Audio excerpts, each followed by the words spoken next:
नमस्कार मित्र आणि मैत्रिणी, वेलकम टू माय चॅनल. तुला जपणारा आहे. आजच्या भागामध्ये इथे मंजिरी घराच्या बाहेर कोणाशी तरी बोलत असते. तोपर्यंत माया ही धावत धावत येते की मंजिरी मॅडम असं काही बोलत असताना तोपर्यंत मंजिरी पटकन कोणाशी बोलत असताना त्याला माघारी पाठवते आणि म्हणते की माया, काय झालं? तुझी तब्येत व्यवस्थित नसली तर औषध गोळ्या खाऊन घेऊन आराम कर. माझ्या मागे काही फिरू नकोस. माझ्या मागे खूप काही कामे पडले आहेत. तोपर्यंत माया बोलते की अहो मंजिरी मॅडम, माझं काहीतरी ऐकून तरी घ्या ना. मी काय तुम्हाला वेडी वगैरे वाटते का काय?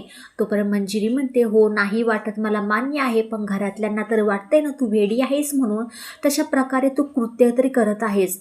माया बोलते की जर मला पोलिसांनी जर पकडून नेलं तर मी तुमचे सत्य बाहेर सगळ्यांना सांगितल्याशिवाय राहणार नाही. तोपर्यंत असं काही बोलत असताना मायाच्या समोर मदन येऊन उभा राहतो. म्हणतो की तू माझ्या मॅडमला अजिबात काही त्रास द्यायचा नाही आणि तू त्यांना धमकायचं सुद्धा नाही. तोपर्यंत मंजिरी मदनला थोडी सावरते आणि म्हणते की मदन, शांत हो जराशी, तू आता तिला काही बोलू नको, तू इथून जा, आमचा आम्ही बघून घेतो. तोपर्यंत मंजिरी म्हणते, माया असं काही होणारच नाही आहे आणि तुझं सत्य काही पोलिसांसमोर येणार नाही, मी तुला ही पूर्णपणे गॅरंटी देते, पण तसं काही होत नाही.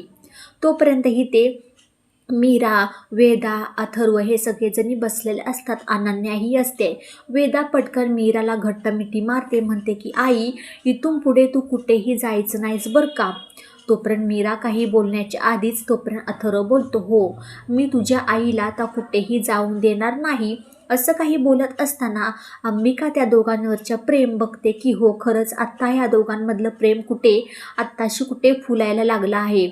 तोपर्यंत असं काही बोलत असताना वेदा जाते बाहेर खेळायला, अनन्याही बाहेर जाते. तोपर्यंत अथर्व म्हणतो, मीरा तू आता पुन्हा एकदा पहिल्यासारखी मामाला सोडून जाऊ नको, कारण की वेदाला तुझी खूप गरज आहे आणि ती प्रत्येक टायमिंगला आई कुठे गेली असं काही विचारत असते.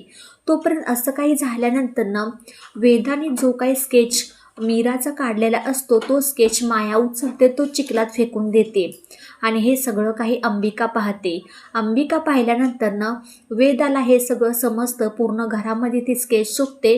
बाहेर येऊन बघते तर तो चिखलामध्ये पडलेला असतो. ती खूप रडते. आतमध्ये घेऊन जाते, त्याला साफ करते आणि मीरा समोर मांडते. मीराला खूप म्हणजे रूममधून घेऊन येते. म्हणते, आई मी तुझ्यासाठी काय बनवलं आहे बघ. सगळेजणी तिथे येतात. म्हणतात की सगळ्यांच्या मनातली मतं ह्याच्यावरती तुला लिहिलेली आहेत, एक संदेश तुझ्याबद्दल लिहिला आहे, तो वाच. असं काय म्हणल्यानंतर तोपर्यंत दादासाहेबांना पोलिसांचा फोन येतो की मीराला जेणे कोणी गुंडांनी मारण्याचा प्रयत्न केला होता, त्या गुंडांनी ज्या मालकाचा म्हणजे जेणे कोणी पाठवली आहेत गुंड, त्याचा स्केच बनवला आहे. असं काही बोलल्यानंतर दादासाहेब म्हणतात, तुम्ही घरी या, आम्ही ओळखतो कोण आहे. तोपर्यंत सगळं काही झाल्यानंतर पोलीस बोलतात की दुसरा तिसरा कोणी नसून तुमच्या घरातलाच तो व्यक्ती आहे. तोपर्यंत दादासाहेब म्हणतात की आमच्या घरातला व्यक्ती म्हणल्यानंतर माया आणि मंजिरीच्या तर पायाखालची जमीनच सरकते. मंजिरी म्हणते, मी आत्ता कुठे हे प्रकरण दाबायचा प्रयत्न करत होते, पण तसं काही झालंच नाही आहे. तोपर्यंत हे सगळं चालू असताना पोलीस येतात. पोलीस आल्यानंतर तो स्केच वगैरे सगळ्यांना दाखवतात.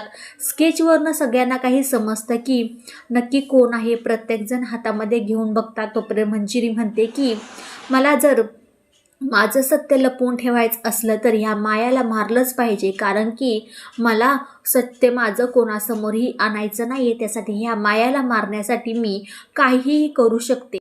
व्हिडिओ शेवटपर्यंत पाहिल्याबद्दल खूप सारे मनापासून धन्यवाद. भेटूया आपण पुढच्या व्हिडिओमध्ये. आवडल्यास लाईक, शेअर, सबस्क्राईब करायला अजिबात